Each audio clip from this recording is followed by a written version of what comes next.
Yes, I'm about Alex from Nkuke Primary School.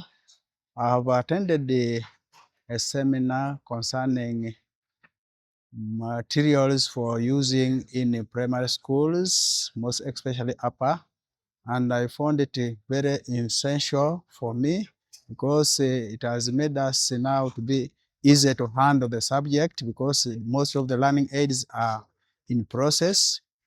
Appreciating the government of Uganda for having given us the chance to have the materials for science kit from a river flow. I also appreciate the Mama Janet for having considered the science teachers to attend to the workshop concerning the materials.